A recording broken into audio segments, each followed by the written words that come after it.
ମୁଁ କଣ କରିପାରିବି କହିଲ? କିଛି ଯଦି କରିପାରିବନି ତାହେଲେ ଜୋର କରି କଥାଟାକୁ ଶୁଣିବାକୁ ଚେଷ୍ଟା କରୁଛ କାହିଁକି? କାହିଁକି ନା ମୋ ପ୍ରିୟତମା ମୁହଁରୁ ହସ ଲିଭିଗଲେ ମୋ ଛାତିର ସ୍ପନ୍ଦନଟା ଧକ୍ ଧକ୍ ହେବାକୁ ବସିଯାଏ।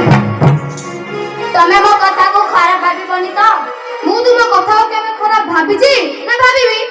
ବାପାଙ୍କ କଥା ଆଜି ବୁଝିବାକୁ ଟିକେ ଲେଟ୍ ହୋଇଗଲା। ହଁ, ତୁମେ ତ ଜାଣିଛ ସକାଳୁ ଘର କାମ, ରୋଷେଇ କାମ, ତୁମ ଟିଫିନ ରେଡି କରି ତୁମକୁ ଅଫିସ ପଠାଇବା, ଛୁଆ ପିଲାଙ୍କ କାମ, ସେଥିରେ ପୁଣି ତୁମ ବାପା। ତୁମେ ଏତେ ବୁଲେଇ ପକେଇ କାଇଁ କହୁଛ? ସିଧା କୁହ ନା। ହଁ ଶୁଣ, ତୁମ ବାପାଙ୍କ କଥା ମତେ ଆଜି ବହୁତ କଷ୍ଟ ହୋଇଛି। ଏତେ କାମ କଲା ପରେ ନା ମୁଁ ମୋ ବୋହୁର କର୍ତ୍ତବ୍ୟ କେମିତି କରିବି? ତୁମେ ଏଇ କଥା ପାଇଁ ଏତେ ବ୍ୟସ୍ତ ହୋଇଛ? ତୁମେ ତ ଜାଣିଛ ବୟସ ହେଲେ ଲୋକମାନେ ଏମିତି ହୁଅନ୍ତି। ତା ଛଡା ବି ଆମ ପାଖରେ ମଧ୍ୟ କିଛି ଉପାୟ ନାହିଁ।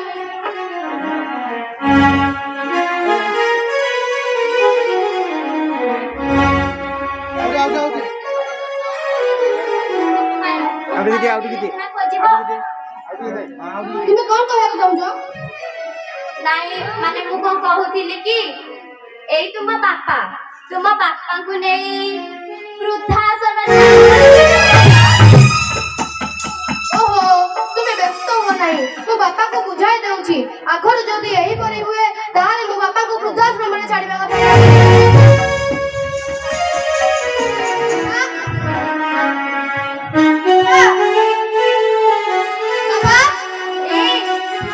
ମୁଁ ତମକୁ ଏ କଥା କହିଛି ବୋଲି ତୁମେ ଜମାରୁ ବାପାଙ୍କୁ କହିବନି।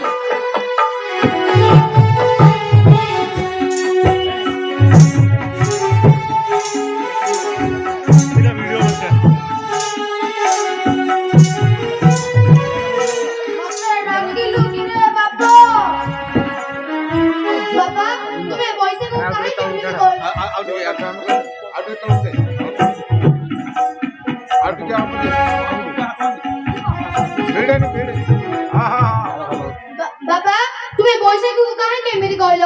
ତୁମେ ତ ଜାଣିଛ ସେ ଘରର ସବୁ କାମ କରିବା ସମୟରେ ନିଜ ଛୁଆ ପିଲା କଥା ବୁଝୁଛି। ଯଦି ତାଙ୍କ କାମରେ ବିଳମ୍ବ ହୋଇଯାଉଛି ତାକୁ ଏପରି ଆକ୍ଷେପ କରିବା କଣ ଠିକ? ମୁଁ ତ ସେମିତି କିଛି କହିନି ରେ ବାପ। ନାଇଁ ବାପା ଆଜି ଚାକିରି ପାଇଁ ଆପଣ ଟିକେ ବ୍ୟସ୍ତ ହୋଇ ପଡିଲେ ତ ସେଥିପାଇଁ। ମାରେ ବୟସର ତାଳ ଗଛରେ ସବୁଠାରୁ ତଳେ ଥିବା ସାମାନ୍ୟ ବରର ପତ୍ରଟାଏ ମୁଁ କେତେବେଳେ ଯେ ଖସି ପଡ଼ିବି ତାର କିଛି ଠିକ୍ ଠିକଣା ନାହିଁ। ଆଉ ମୁଁ ଯାହା କହୁଛି ମୋର କିଛି ମନେ ରହୁନି। ଯଦି ମୁଁ ତୁମ ମନକୁ କଷ୍ଟ ଦେଲା ପରି କଥା କହିଥାଏ ତମେ ତାହେଲେ ଏଇ ବୁଢା ବାପାଟାକୁ କ୍ଷମା କରିଦବ।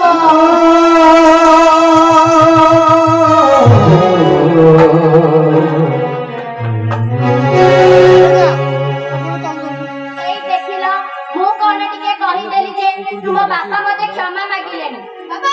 ବାପା, ତୁମ ମୁଣ୍ଡଟା ଏକଦମ ଖରାପ ହୋଇଯାଇଛି।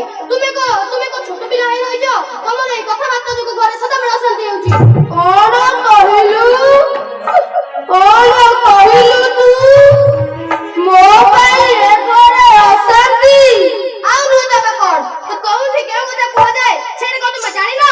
ବାପାରେ ବୟସର ବାର୍ଦ୍ଧକ୍ୟ ମୁହୂର୍ତ୍ତରେ ସମସ୍ତେ ନିଜର ସ୍ମରଣ ଶକ୍ତି ହରାଇ ବସନ୍ତି। ବାଳୁତ ଅବସ୍ଥା ପରି ଆଚରଣ କରନ୍ତି। ମୁଁ ସେଥିରୁ ବାଦ ପଡ଼ିବି କେମିତି? କିନ୍ତୁ ତୁମେ ତ ଆଉ ଛୋଟ ଛୁଆ ହୋଇନାହ ନା, ତୁମର ହାତ ଧରି ବାଟ ଚଲାଇବୁ। ବୋଉ, ତମ ମାନଙ୍କର କଥା ଆଜି ମତେ ବହୁତ କଷ୍ଟ ଦଉଛି। ଆଉ ଆଜି ମୁଁ ଅନୁଭବ କରୁଛି ବାର୍ଦ୍ଧକ୍ୟର ବେଦନା।